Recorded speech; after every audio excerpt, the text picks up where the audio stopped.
Welcome everybody, Doug McKay with antiwallstreetguy.com on the 28th of January 2011. We are currently looking at a daily chart of the Dow. Dow was down today about 166, closed at 11,824. Now what I want to do today is give you two numbers for, let's just say, the metals, equities, crude, and then also bonds. More specifically, we'll talk about the equity markets today, though. I'm going to keep these charts very simple. Some of you are technicians. You frequent technical analysis. Some of you are new. So I'm going to kind of run down the middle of the road here. For some of our short-term players in the market, if we were to break the low that we put in on 120, if you look over to the left there, the low on 120 was 11,744. If we were to break that low, I would take money off the table, or again, if you're more of a short-term trader or investor, I would take it all off the table, anything tied to the Dow. Now, I also put in a 50-day moving average. I kept these charts very simple. We want to keep it right brain oriented, in other words, picture pattern recognition oriented, as opposed to left brain where we're experiencing paralysis by analysis because we have too many indicators. But for our two numbers, number one, again, would be a close below 11,744. A close is the key word, not intraday, but close. And then also if it broke 11.5, that's the 50-day moving average. That is also resistance previously, before the breakout, and now support, a floor. So if we get below 11,005, I would definitely be out. I would start taking money off the table with a close below 11,744. Now, the next question is, where would you get back in? Let's take a worst case scenario, and it stopped here, started to head up again. I would stay out until we got a close above 12,000, a close. Because sometimes what will happen, it will hit your mark, it will bounce off support, and then it will eventually roll over again, kind of a dead cat bounce, if you will, which I think is what's going on in gold. But to get back in, I would be in above 12,000. All right. If you're not in the market right now, I'd wait till it got to 12,000 on a close.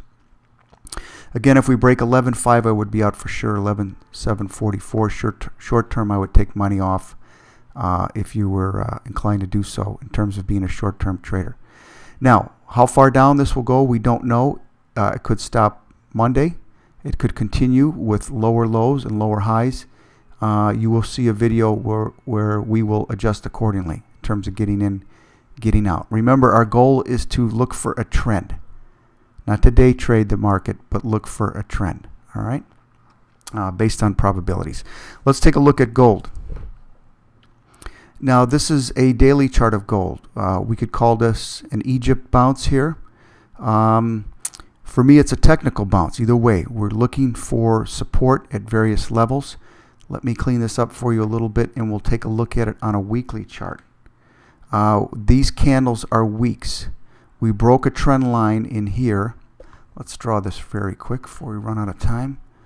We broke a trend line like so on a weekly chart, and then we started to break areas of support. That first area of support was probably right around the 133 range. We did take money off the table in the managed accounts right around 133.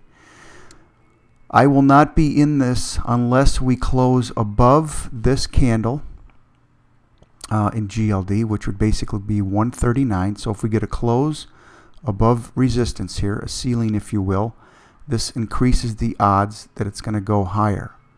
Remember, it's a game of probabilities and not certainties.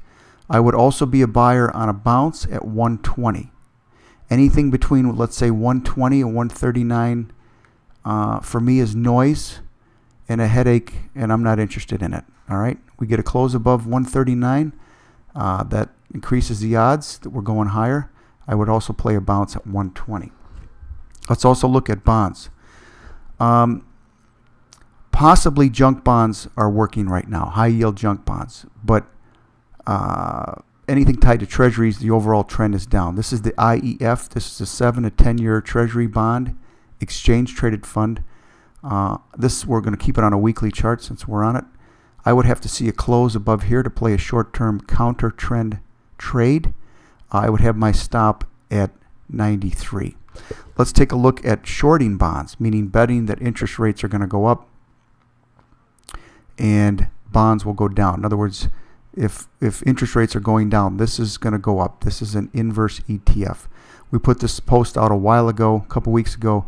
I would have to see a close, not intraday, but a close above this level here. Let's say a close above the high on 1.7, which would basically be around 39.46. All right, we'd want to see a close above that.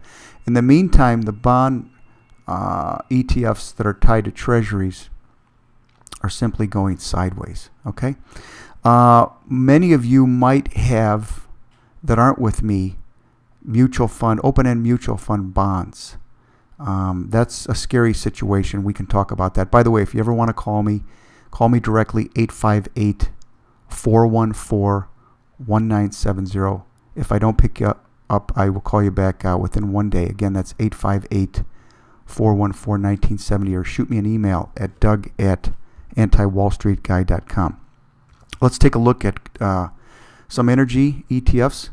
This is a weekly chart of the OIH. Very nice, right? We are making higher lows and higher highs. Now, if we were to break this trend line, let's say in this area or possibly this area, then we would look to exit.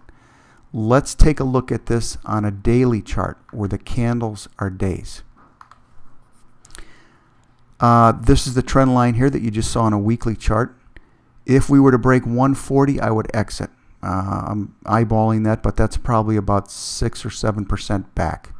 Again, we never want to put on a position where we have a stop, mental or hard stop, where we're more than, let's say, 7-8% back, sometimes even closer. If we broke the 50-day moving average, which is that blue line, we would exit as well. All right. Let's take a look at the NASDAQ, COMPQ. We've got about 1:30 to go. I don't like this chart right now. The NAS looks like it's breaking down. If we were to close above this candle, meaning the high in this candle, which is roughly in this area here, the high today was 27.55. I like it. If we break 26.50, which is right where support is in the 50-day moving average, I would be out. I do not like the fact that we broke below this candle today on a close. And let's finish up with the SPY again, SPY. Again, the overall trend right now in the equity markets is long. That could change to short next week. I do anticipate a bounce. We'd have to get above these highs, provided we break down next week, in order for me to get back in right now. All right. So crude is holding up. Energy is long. Equities are long. Bonds are down. Gold is down. All right, you guys. Thanks for listening to the radio show and the blog.